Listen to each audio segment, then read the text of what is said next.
Repórter Unicamp. A vida universitária em pauta.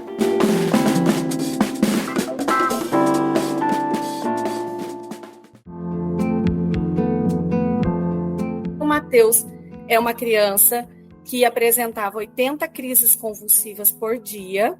É uma criança síndrome de West, epilepsia de difícil controle, né? E ele tem alteração genética, também microdeleção do braço longo do cromossomo 9 e alteração de 26 genes. O Matheus fez 2 lobectomias frontal, porque não cessavam as crises dele. Então, ele teve que tirar mais de 25% da massa encefálica, o que causou, pode ser, pode não ser, uma possível paralisia mesmo. Então, o Matheus é cadeirante, 100% dependente, não anda, não fala. E todo esse processo também levou com que ele tivesse paresia do lado direito. Então, ele tem todo paralisado do lado direito. Ele não mexia mais nada, nem o dedinho. E aquilo era o desespero de uma mãe de ver uma criança ainda convulsionando 80 vezes por dia. Quando eu dei o óleo importado, ele melhorou, né? Ele melhorou aí de 80 crises, ele veio aí com o tempo para 50 crises, mas ele ainda tinha 50 crises. Ele ainda ficava doente. Ele, apesar de algumas melhoras, o Matheus utilizava 3 seringas por mês. Cada seringa custava em torno de R$2.000, né? Então, eram R$6.000, fora que você corria o risco de a alfândega barrar, fora que corria o risco desse remédio não chegar, que foi o que começou a acontecer. A Fernanda e o Márcio, eles colocaram a liberdade deles em risco neste momento, que eles me procuram, que eles vêm trazer o óleo para o meu filho. Ela não me conhecia, ela não sabia quem eu era, ela simplesmente tinha uma vontade: levar esse remédio para o meu filho e que pudesse salvar a vida dele. E ela sabia que salvando a vida dele, ela estaria salvando a de uma família. E aí foi feito, então, esse óleo para o Matheus, né? Naquele ano de 2018, aproximadamente setembro de 2018, o Matheus usava um óleo rico em CBD isolado. Este óleo que nós fizemos é o Full Spectrum, ou seja, a planta como um todo foi usada. Nós tínhamos ali todos os fitocannabinoides presentes. Foram apenas 4 dias. Eu e meu marido, a gente ficava assim: meu Deus, está diminuindo as crises. Espera aí, 40. Opa, 30. Opa, 10. Chegou no 4º dia, o Matheus não teve crise. Aquilo eu não sabia se eu pulava, se eu gritava, o que eu fazia. Eu tenho certeza que para mim foi surreal, mas para ela também foi surreal, porque foi uma combinação ali que a gente, sem saber dosagem, a gente saber miligramagem, ela sabia miligramagem. A gente não tinha nem análise do óleo. Eu sabia miligramagem, mas a gente não dava tempo de fazer análise. Não tinha quem analisasse na época, na verdade. A gente nem sabia quem analisasse óleo. Eu sabia mais ou menos pelas espécies que eu tinha comprado, mas eu não, assim, foi muito na intuição. 2 famílias unidas pelo amor e pelo desejo de ajudar outras famílias a terem acesso a um tratamento que, embora imerso em tabus e preconceitos, tem transformado a vida de milhares de pacientes. O relato que você escutou é da Cláudia Marim e da Fernanda Peixoto, fundadoras da Associação Canábica Maria Flor, localizada na cidade de Marília, interior de São Paulo. A história da Fernanda com a cannabis medicinal começou há mais de 23 anos atrás, quando ela se mudou com o filho Niklas, então com 1 ano e meio de idade, para os Estados Unidos. Quando eu cheguei lá, que eu descobri o problema de coração. E aí foi um baque, porque você está com uma criança de 1 ano que tem problema de coração, você não tem ninguém por perto, um desespero. E aí tem a comunidade brasileira, na comunidade brasileira tinha um médico, e esse médico falou: Fernanda, tem uns experimentos no Canadá que estão fazendo com cannabis para convulsão, será que não era legal para o Niklas? E esse experimento, eu acredito que tá vindo para o Chicago Children's Hospital, era um hospital em Chicago que trabalhava com isso. Lá, sabe, nos Estados Unidos, que você se inscreve para participar das coisas. Eu me inscrevi, aí eu comecei nesse programa, o Niklas participou, Além da convulsão, ele ficava com a mão endurecida por horas depois da convulsão. Ele tinha mais de 20 episódios de taquicardia por dia. Eu não tinha muita noção. A convulsão acabava, mas ele continuava naquele processo. O coração não voltava 100%, né? E aí, com a cannabis, em 9 segundos, lá no estudo a gente viu que parava esse processo. Bom, você está com uma criança que está com o coração palpitando por 1 hora, e está com ela 9 segundos, imagina o alívio que eu senti. Saber, bom, eu tenho uma coisa que eu posso dar. E aí, fui atrás de como aprendi a fazer. Naquela época, eles ensinaram a gente a fazer tudo por vídeo. Eram vídeos que vinham do Canadá, mas a gente recebeu o remédio pronto. E a gente aprendeu por vídeo, a gente foi fazendo por vídeo, mas foi uma coisa que eu falei, não era tão difícil o processo, não era uma coisa tão complicada. Quando eu voltei para o Brasil, o Nicolas fez uma cirurgia, e aí os episódios dele do coração, a gente não fez mais uso da cannabis, então ficou tudo bem. Até minha família, todo mundo ficar doente de uma vez, 3 pessoas. Fernanda retomou a produção dos óleos de CBD para ajudar sua avó, Maria de Lourdes, que havia sido diagnosticada com Parkinson, seu avô com quadro de Alzheimer e sua cunhada, que estava tratando um câncer. E foi principalmente com a ajuda e o incentivo da avó Guga, como Maria de Lourdes era carinhosamente chamada, que a Maria Flor começou a se concretizar. Quem cuida da fazenda é meu pai, que é do agro, né? E a avó não mandava em nada, mas a avó bateu o pé e falou, ela vai plantar, não quero nem saber. E ainda deu 10 mil reais por mês durante 6 meses pra gente poder iniciar essa primeira estufa e construiu. Então ela pagou pra gente começar. Já a nutricionista Érica Baldez, que vive em Maceió, no Alagoas, encontrou na cannabis a possibilidade de frear o avanço do Alzheimer de Dona Dorinalda, sua mãe, que depois de 4 anos de tratamentos convencionais estava prestes a ser internada, o que poderia ter sido um caminho sem volta. Ela agora está com 80 anos e vai fazer 2 anos que ela faz uso do canabidiol. O Alzheimer, a gente sabe que a gente não consegue regredir a doença, né? A gente consegue um pouco estacionar o avanço, porque é uma doença degenerativa, progressiva. No início do uso do canabidiol, ela chegou a ficar acamada, sem conseguir andar, ficou sem conseguir se alimentar. Já estava com o encaminhamento dela para fazer a internação, para a gente fazer a introdução da sonda, né? Porque tem que ser um procedimento hospitalar. Mas aí não cheguei a precisar. Ela teve uma evolução que foi realmente surpreendente. Um dia que simplesmente levantei ela da cama e simplesmente ela tomou o seu café da manhã normalmente, ficou em pé, porque ela já não estava mais com forças nas pernas. Eu digo que foi um milagre, porque eu já estava com o encaminhamento dela em mãos para a gente fazer a introdução da sonda. O milagre que levou qualidade de vida a pessoas como Dona Dorinalda, mãe da Érica, o Matheus, filho da Cláudia, e o Nicolas, filho da Fernanda, na verdade, pode ser explicado pela ciência, que há algumas décadas vem evidenciando a eficácia de medicamentos à base de cannabis para o tratamento de inúmeras doenças, em especial aquelas de difícil controle com medicamentos tradicionais.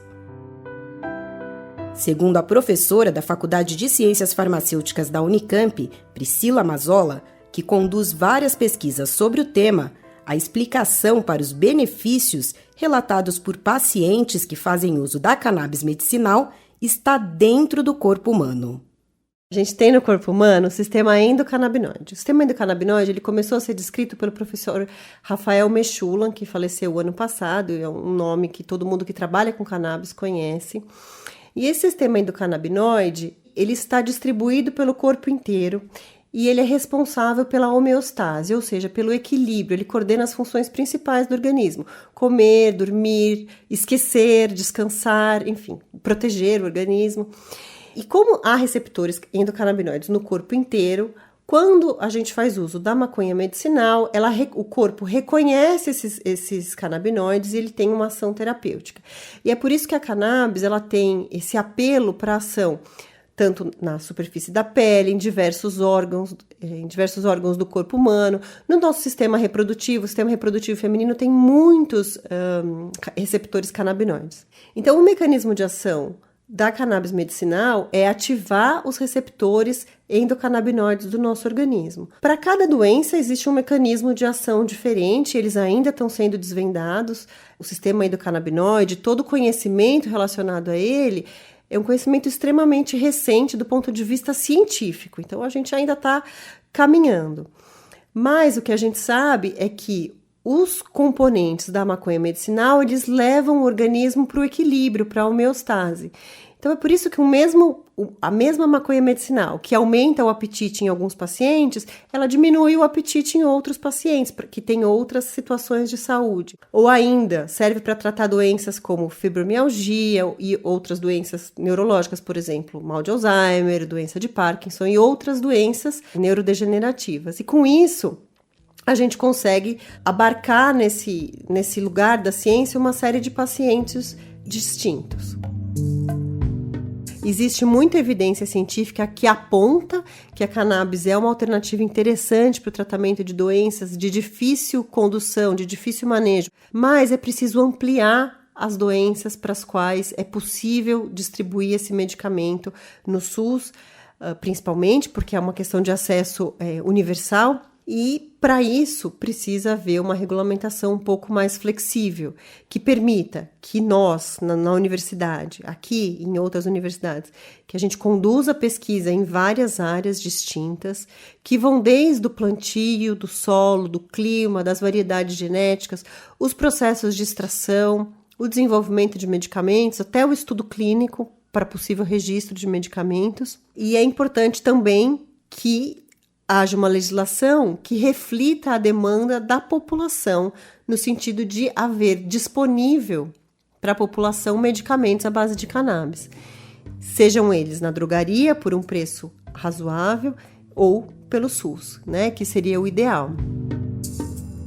Apesar dos avanços da ciência, no Brasil, o cultivo e a produção de medicamentos à base de cannabis segue proibido. Apenas algumas poucas associações de pacientes ou instituições de pesquisa têm, hoje, autorização judicial para o plantio para fins medicinais, geralmente por meio de habeas corpus, mandados de segurança ou decisões liminares que, no entanto, são instrumentos frágeis do ponto de vista jurídico. Embora há alguns anos a Anvisa, Agência Nacional de Vigilância Sanitária, vem autorizando a entrada de medicamentos à base de cannabis no país para pacientes com prescrição e laudo médico, a burocracia e o custo da importação tornam o tratamento inacessível à maior parte da população, como no caso da família do Matheus, que no início do tratamento gastava mais de R$6.000 por mês com o óleo importado. Além de o cultivo da cannabis ser proibido no país, o THC, uma das substâncias presentes na maconha, é enquadrado como entorpecente e, por isso, considerado ilegal, embora pesquisas mostrem que essa substância também tem efeitos terapêuticos, como explica a professora Priscila Mazzola. Os fitocannabinoides, eles têm funções distintas. Os mais famosos, canabidiol, CBD e o tetraidrocannabinol, THC, eles têm funções diferentes no organismo e muitas vezes, quando administrados juntos, um modula a ação do outro. O que existe hoje é uma crença muito importante de que o canabidiol é uma molécula do bem, que faz efeitos terapêuticos, e que o THC é uma molécula do mal, que tem o efeito psicoativo, que muda a percepção dos sentidos e tal. Mas, na verdade, quando a gente fala do uso de um medicamento a partir de uma planta, a gente não pode esquecer do efeito comitiva, que é a ação dos vários ativos diferentes ao mesmo tempo, sinergicamente, no organismo. Na Unicamp, a professora Priscila coordena o Lafatex, Laboratório de Farmacotécnica e Cuidado com a Saúde, que se dedica principalmente ao desenvolvimento de novos medicamentos, entre eles, novas formulações para a administração da cannabis medicinal. Eu trabalho com uso tópico, que é desenvolver medicamentos para serem aplicados na superfície da pele, com duas funções possíveis, ou agir localmente onde ele foi aplicado, ou transpor a barreira da pele e ter uma ação sistêmica, para tratar uma doença sistêmica. A gente está estudando o desenvolvimento de produtos para uso tópico, então seriam pomadas, cremes, hidrogéis, ou ainda temos desenvolvido também alguns produtos para uso na mucosa oral, então filmes que seriam dispersíveis para a administração do canabidiol. Além disso, a gente tem um projeto para estudar o desenvolvimento de um produto transdérmico para ser adjuvante no tratamento da doença de Alzheimer. Então, fazer uma entrega do canabidiol pela superfície da pele para ser absorvido, para ter uma ação no tratamento, por exemplo, da doença de Alzheimer. Além desses projetos, recentemente, numa parceria com a Universidade Federal da Bahia e a Universidade Estadual do Rio de Janeiro, a gente aprovou um recurso no CNPq para desenvolver um projeto transdisciplinar. Então, ele tem 3 frentes: desenvolvimento de pesquisa em bancada. Então, a minha parte, que é o desenvolvimento de novas apresentações farmacêuticas, um estudo farmacológico que está sendo feito na Universidade Estadual do Rio de Janeiro, de farmacologia, e um estudo que tem a ver com a educação continuada dos profissionais de saúde e também com atividades extensionistas, então que incluam os alunos de graduação para levar o conhecimento e tal. Então, essa frente está sendo coordenada pelo nosso colega lá da Universidade Federal da Bahia. É um projeto grande, de uma iniciativa transdisciplinar do CNPq, que tem várias frentes diferentes. Como alerta pesquisadora, países que têm uma regulamentação mais adequada sobre a cannabis medicinal também são os que mais têm contribuído para o avanço das pesquisas na área. Em termos de pesquisa com cannabis, os países onde a regulamentação ela é mais flexível, eles estão mais avançados. Então, por exemplo, o Canadá tem muitas pesquisas importantes, países da Europa têm várias pesquisas importantes também, os Estados Unidos têm pesquisas importantes, não só no desenvolvimento de produtos, mas tem estudos clínicos com resultados bem robustos, estudos bem desenhados para diversas doenças diferentes, e tem também muitos relatos de casos clínicos. Então, em países onde o acesso ele é favorecido, ele é permitido pela legislação vigente, o medicamento chega a mais pacientes, então há mais relatos clínicos, então há mais indicações dos potenciais de uso. Então os países da Europa estão bem avançados, onde a legislação é mais adequada ao que se vive, né, no dia a dia. O Canadá também está bem avançado e alguns estados dos Estados Unidos, porque nos Estados Unidos a legislação ela é um pouco diferente, né? Cada estado tem uma legislação distinta. No Brasil, a ausência de uma regulamentação em âmbito nacional sobre o tema tem feito com que os estados criem leis específicas para garantir o fornecimento de medicamentos à base de cannabis pelo Sistema Único de Saúde. Segundo a apuração recente do jornal Folha de São Paulo, 13 unidades da federação já aprovaram leis desse tipo, enquanto outros 11 estados têm projetos de lei em tramitação. Apenas Ceará, Paraíba e Pernambuco ainda não colocaram o assunto em pauta. No Alagoas, uma lei a respeito foi aprovada por unanimidade no final de 2022, mas até hoje não foi sancionada pelo governo do estado. Por isso, a nutricionista Érica Baldez iniciou o tratamento da dona Dorinalda, sua mãe, através de uma associação de pacientes chamada Regenera, fundada em 2022 na cidade de Arapiraca, de cerca de 200 mil habitantes. A gente fez até aquele procedimento para conseguir pelo SUS, mas aí foi indeferido. Mesmo com isso, eu não desanimei, não parei o tratamento, né? A gente continuou. E com tudo isso, eu acabei participando do Grupo Regenera. Eu participo do Grupo Regenera, acompanhando também os pacientes. Essa luta para que o canabidiol venha para a lista do SUS, para que venha favorecer, né, as famílias com o tratamento. Realmente a gente tem que levantar essa bandeira, porque assim, a gente entende que é importante, é eficaz, faz bem para várias outras doenças, né? Só que tem essa questão do custo, não é toda família que consegue custear o tratamento. Com uma equipe multiprofissional, a Regenera atende atualmente cerca de 200 pacientes e famílias, principalmente no Alagoas, mas também em outras partes do país. Como explica o presidente da associação, o advogado Rafael Mendes, Para cumprirem com a missão de democratizar o acesso à cannabis medicinal, além de fornecerem os medicamentos, eles também oferecem orientação jurídica aos pacientes. Inicialmente, a associação ela auxiliava os pacientes na importação. Foi o único meio que a gente achou para funcionar, porque a gente não plantava. Em outubro, nós fechamos um contrato de parceria com uma farmácia de São Paulo, inclusive, que é a Droga Vegetal. Hoje, a gente não produz o nosso próprio óleo. O que é que a gente faz? Essa farmácia ela tem autorização judicial do Tribunal de Justiça do Estado de São Paulo, que manipula o óleo, né, e fornece e a gente distribui para os associados. Então, atualmente, é a forma que a gente encontrou para que a gente não possa ter problemas legais com o cultivo, porque o nosso processo de cultivo ainda está em andamento, não teve decisão liminar. Embora o Ministério Público já foi até favorável no nosso processo, o juiz ele ainda não foi. Então, está em fase de recurso, a gente está aguardando uma decisão para poder cultivar. Existem associações que escolhem, que resolvem plantar, né? Cada um começa de uma forma, cada um trabalha de um jeito. Tem associação que começa plantando na desobediência civil, e de fato é algo muito importante, é uma forma de protesto também, só que é um risco, né, muito grande devido à legislação do Brasil, um risco que nós da direção da associação não estávamos dispostos a correr.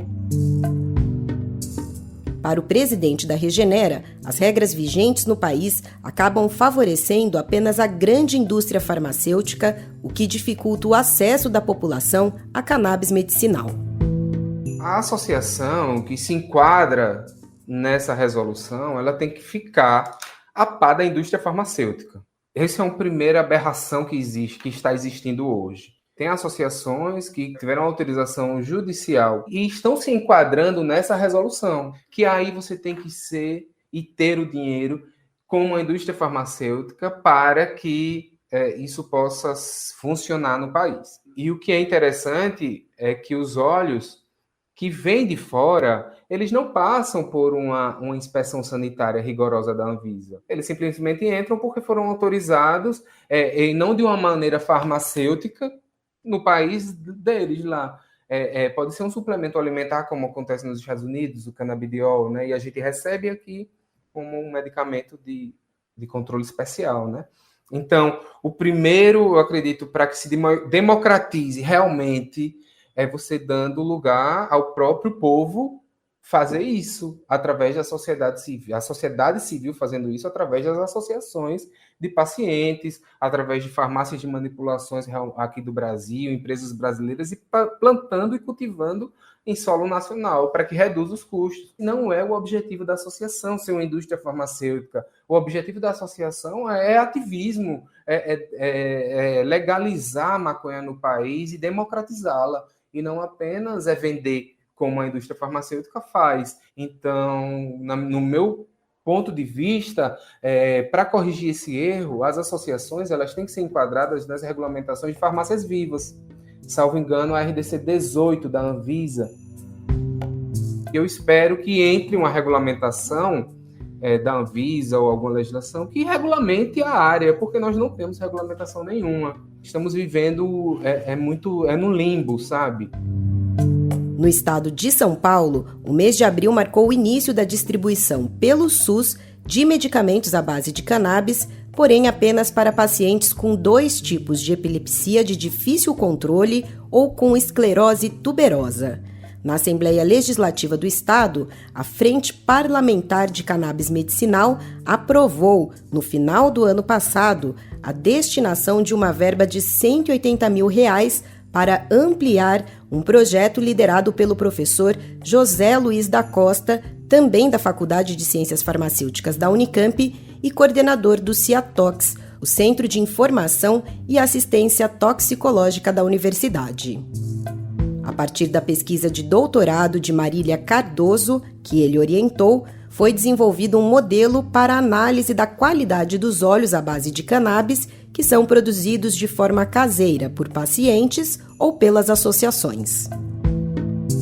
Pela falta de regulação da cannabis no Brasil, isso gera muito dessa produção doméstica. E essa produção doméstica, quer seja com uma autorização judicial, um habeas corpus, ou mesmo no cultivo associativo, o paciente que está fazendo isso em casa, às vezes ele não tem um conhecimento sobre como fazer uma extração de um princípio ativo de uma planta, purificação de um extrato, diluição desse extrato, porque isso é algo que é intrínseco da profissão farmacêutica, inclusive. É um medicamento. Então, a dose determina, é um dos parâmetros importantes para determinar a eficácia de um medicamento. E aí surgiu a ideia de, olha só, vamos ver o que essas pessoas estão tomando. E aí que nasceu a ideia do projeto. Fizemos um questionário simples, isso foi indo de pessoa para pessoa, para pessoa, para pessoa, foi passando, para passando. De repente a gente tinha um monte de gente que estava procurando a gente para fazer essa análise. Porque as pessoas, elas estavam preocupadas com a qualidade daquele material, do medicamento que elas estavam tomando. E elas viram na pesquisa da Marília um apoio para ter essa melhor controle de qualidade. E nisso começaram a aparecer as associações. Olha só, a gente soube que você está apoiando os pacientes. A gente quer uma associação, então a gente apoia 1.000 pacientes. Você não quer fazer um acordo com a gente? Não quer fazer para a gente? Sim. Olha só, acho que interessante, mas aí nesse caso, vamos fazer um convênio. E aí foi o primeiro convênio que nós fizemos. Foi feito um convênio entre a APEP, lá do Rio de Janeiro, e a Unicamp, para que fosse feito as análises para a APEP dentro do projeto de doutorado da Marília também. E aí depois disso já vieram outras associações. Então a gente já tem hoje acho que 4 convênios assinados com associações para fazer esse controle de qualidade desses óleos. O cultivo associativo está trazendo um medicamento muito mais barato. E ele pode trazer um medicamento de qualidade. Você vê as associações como a Abrace, como a APEP, eles produzem óleos com qualidade tal qual uma indústria está produzindo hoje, com controle de qualidade do cultivo quanto da produção. E isso hoje está proibido. Por que a gente não evolui nisso? Se a gente já falou, olha, pode ter o medicamento à base de cannabis. Se pode ter o óleo, por que eu tenho que trazer o óleo dos Estados Unidos, da Europa, de onde quer que seja? Por que eu não posso produzir localmente isso? Para o professor, a proibição do cultivo da cannabis no país é um obstáculo para que universidades e instituições de pesquisa possam ampliar estudos que envolvem seu uso medicinal. Esse é um dos debates que a gente tem com a Anvisa, porque quando eu peço autorização para a Anvisa para fazer esse projeto e a Anvisa nega, a Anvisa fala assim, você não pode fazer essa pesquisa porque a APEP dela não tem autorização para te mandar a amostra. A Anvisa fala, existe uma resolução para que você pode plantar maconha para fazer pesquisa. De fato, existe uma resolução, literalmente você tem que construir um bunker para isso, porque é cultivo indoor, segurança armada, câmera. Podemos decidir construir isso aqui na Unicamp? Podemos? Talvez isso funcione para pesquisa de diversos professores. Para mim não vai servir, porque que adianta eu fazer o controle de qualidade do extrato que eu mesmo vou produzir? Então não faz sentido. Então é esse tipo de pesquisa, e eu já deixei isso claro em vários debates com colegas da autoridade sanitária. Esse modelo de pesquisa, de gestão da cannabis, ele funciona para alguns tipos de pesquisa no Brasil. Para essa pesquisa que a gente está falando, não funciona. Tem que ter gente, tem que ter contato com o público. E o público precisa disso também. Hoje nós fazemos um tipo de teste, que é o exame de teor. Então nós falamos quanto tem de princípio ativo. Com esse financiamento da Lesp, nós passaremos também a fazer testagem de possíveis contaminantes. Então, durante a produção do medicamento, às vezes você pode ter contaminação com metais, com solventes, com pesticidas. Na Europa, nos Estados Unidos, no Canadá, são ensaios que são obrigatórios serem feitos em produtos de cannabis. No Brasil não tem regulação, então por isso que ainda não tem esses ensaios aqui. O que a gente sugeriu nesse projeto para a Lesp? Colocar esses ensaios aqui já. Então, esse financiamento do projeto aprovado na Frente Parlamentar de Cannabis Medicinal vai permitir que a gente coloque esses ensaios adicionais de possíveis contaminantes. Então, a gente vai ampliar o controle de qualidade desses materiais. A previsão é que esse recurso chegue ainda nesse primeiro semestre. O projeto era um projeto para 2 anos. Então, a ideia é que esse projeto seja executado entre 2024 e 2025. Acho que mais do que a importância do recurso, não que o recurso não seja importante, ele é muitíssimo importante, eu classifico que esse apoio institucional e esse apoio político que a aprovação desse projeto trouxe para o nosso laboratório, isso para a gente está sendo todo diferencial. Porque não é possível que a gente está fazendo algo errado e a gente vai receber R$180 mil de financiamento de dinheiro público.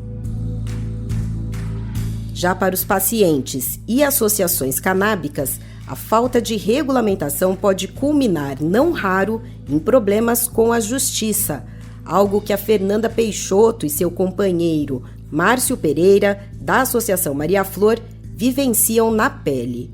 Como conta a Cláudia, mãe do Matheus, foi quando estavam prestes a fundar a associação que os dois acabaram presos em Rondônia. Dia 27 de dezembro de 2018, a Fernanda e o Márcio, eles estão a caminho do Acre para poder levar a mesma qualidade de vida que eles trouxeram para o Matheus, para o padrinho. E nesse trajeto, infelizmente, eles foram parados e, assim, de uma maneira muito torpe mesmo, eles acabaram sendo presos injustamente. Eles foram pegos com frascos de 60 ml, de 30 ml cada frasco, e foi dado como maconha líquida. Nada mais era que o óleo para tratar esse senhor e mais uma criança que lá morava. A pergunta que eu sempre fiz para as pessoas foi: e se fosse seu filho, seu pai ou sua mãe que estivesse lá no Acre e estivesse precisando? O meu filho quase ficou sem óleo. Por quê? Porque a Fernanda e o Márcio foram presos. Quem sabia produzir, quem sabia fazer, era a Fernanda e o Márcio. Após 5 dias na prisão, a Fernanda foi liberada para responder ao processo em liberdade condicional. Mas o Márcio continuou encarcerado por quase 5 anos, sofrendo diversas violações nesse período. Como conta a Fernanda, um pouco antes da viagem ao Acre, eles haviam ingressado na justiça com um pedido de habeas corpus para as famílias da Cláudia e da Nayara, outra mãe de paciente, obterem autorização para o cultivo. A gente entrou com esses documentos e eu fui viajar, e aí eu fui presa. E esses documentos deram certo. Quando eu volto da cadeia e vou presa pela Polícia Federal e fico em casa presa, essa mesma Polícia Federal me autoriza a plantar as plantas das meninas. Daí eu fico responsável pelo tratamento deles. E aí eu perguntava para Deus: o que você quer de mim? Você tá me prendendo cheia de planta? Aí o que aconteceu? A gente continuou. Falamos, não vamos parar. Liguei para o advogado e falei: eu vou presa pelo mesmo crime muito rápido, 2 vezes assim? Ele falou: não. Então nós já vamos plantar, os HC estão aí e nós vamos abrir uma associação. Porque esse HC, que era da Cláudia e da Nayara, e aí eu dava curso, eu falei: bom, a polícia me permitiu plantar 240 plantas, eu sei plantar 240 árvores, nós vamos plantar para muita gente. Agora, nosso processo foi para Brasília, a nossa pena diminuiu, quando chegou agora em Brasília, acabou de rodar em trânsito julgado, a pena que era 7 anos e 7 meses, regime fechado, baixou para 2 anos e meio, regime aberto. Porém, desde dezembro saiu essa sentença e a vara de execução penal daqui de Marília até agora não mudou. Então a gente continua cumprindo em regime. Márcio tem que estar em casa às 10 horas. Se a polícia parar, eu ainda estou cumprindo, mas vai mudar. Se traficar é querer levar qualidade de vida, eu trafico também. E centenas de pessoas fazem o mesmo. Porque só a gente queria que as pessoas pudessem viver com qualidade. O milagre ele não vai acontecer, mas a qualidade de vida a gente pode dar. Atualmente, todos os processos que tramitam na Justiça, solicitando autorização para o cultivo da cannabis medicinal e do cânhamo industrial no Brasil, estão suspensos por conta de uma ação de incidência de assunção de competência no STJ, o Superior Tribunal de Justiça, que pode trazer mudanças na regulamentação sobre o tema. A Cláudia Marim, mãe do Matheus, representou as 114 associações de pacientes que atualmente existem no país, apresentando dados atualizados sobre elas. São mais de 86 mil pacientes que as associações atendem. Nós temos dispensação de óleo por ano, mais de 205 mil frascos. Atendemos homens, mulheres e não binários. Atendemos pacientes de 6 meses até 102 anos, inclusive pacientes PETs e VETs. Hoje, as associações dão 568 trabalhos para pessoas que precisam. São 3.419 médicos prescritores. Entre tudo isso, ainda fazemos assistência social. Eu acho que eu consegui dar o recado, não só da associação, mas eu acho que ali representando, sim, assim como eu disse, as famílias típicas, atípicas e as demais associações, eu acho que eu consegui levar isso, porque eu recebi, assim, muitas publicações de pessoas se sentindo acolhidas naquele momento onde eu as representei. A gente sabe que teve um peso, mas a gente sabe também que o peso daqueles que falaram negativamente contra ainda falta conhecimento. Ou mais do que isso, eu vou falar como mãe, não como vice-diretora na associação, mas que ainda não vivenciaram na pele. Porque eu sentir na pele a necessidade do tratamento, de algo que possa salvar a vida do seu filho, é muito mais do que especial. Para Rafael Mendes, da Regenera, a cannabis medicinal não deveria ser apenas uma alternativa para casos e doenças que não respondem aos tratamentos convencionais. Antigamente não se utilizava químicos, porque a gente tem que utilizar químico, tem que primeiro ir para uma terapia convencional com químico para poder ir para uma terapia alternativa com a cannabis. Muito médico faz isso, eu não vou prescrever agora porque você precisa tomar logo um Rivotril. Se o Rivotril ou o Venlafaxina ou sei lá, não der certo, eu vou prescrever o canabidiol. Eu não vejo a mínima lógica nisso. A nossa briga é essa, é para que não seja esse tratamento elitizado. Para quem tem dinheiro, compra uma extração e utiliza em um vaporizador. Enquanto que a associação ela é impedida de fazer um óleo medicinal para os pacientes. Nós estamos falando de saúde pública. E maconha, ela faz parte da saúde pública. Ela tem que fazer parte da saúde pública e está fazendo, né? Está fazendo, às vezes, muito mais do que o próprio SUS, né? Do que o próprio Estado em fornecer saúde. É o que as associações fazem. Para o professor José Luiz da Costa, que representa a Sociedade Brasileira de Toxicologia no CONAD, o Conselho Nacional de Política sobre Drogas, vinculado à Secretaria Nacional de Política sobre Drogas e Gestão de Ativos, a SENAD, do Ministério da Justiça e Segurança Pública, as associações e os pacientes são os principais responsáveis pelos recentes avanços nas discussões sobre a regulamentação da cannabis medicinal no país. Toda essa discussão de cannabis medicinal, ela só existe hoje porque há poucos anos atrás, mães começaram a se mobilizar para dar maconha para suas crianças. Foi a sociedade civil que trouxe esse debate para o Brasil. Não faz mais sentido discutir sobre eficácia, sobre se eles funcionam ou se não funcionam, porque funcionam. Que ela serve. Não serve para tudo, mas serve. Evidência que serve existem inúmeras. Tanto existe que o Estado de São Paulo hoje oferece isso pelo SUS. Eu acho que o ponto que a gente tem hoje, ele já não é mais da evidência científica. O ponto que a gente tem hoje é mais uma evidência política, realmente. A gente sabe que se eu plantar a maconha, ela vai crescer em qualquer lugar aqui no Brasil. A gente sabe que é muito mais barato eu plantar aqui do que trazer de fora. Mas se eu falar que eu vou plantar aqui, metade do país vai ser contra. E metade do país não ganha eleição. Essa regulação de cannabis que a gente tem hoje, ela é uma regulação de cannabis que continua sendo restritiva e cara, né? Ah, mas hoje distribui pelo SUS. Sim, mas o SUS vai gastar muito dinheiro para distribuir também, né? E se você pode ter alternativa mais barata sobre isso, né? Na minha opinião, a universidade tem um papel central em trazer informação de qualidade e conscientização para as pessoas, da sociedade em geral e, claro, para os docentes, para os alunos que estão aqui dentro dos muros da universidade.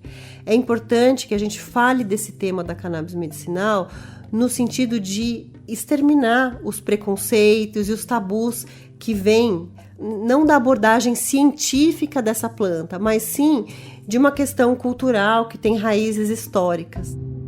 É muito importante que a universidade assuma um protagonismo no que diz respeito ao desenvolvimento científico, que vai dar base, inclusive, para a legislação vir, eventualmente, atender a necessidade da população.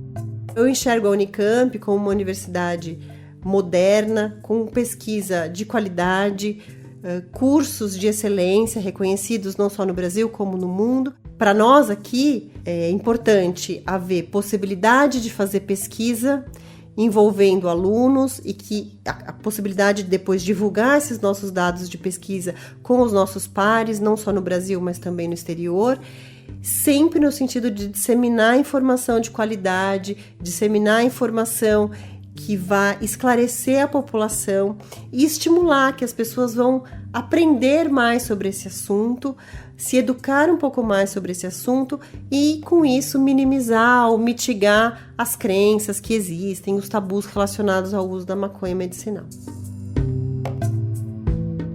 Com trilhas originais de Lucas Damasceno e gravação de áudio de Otávio Silva, Juliana Franco, Rádio Unicamp.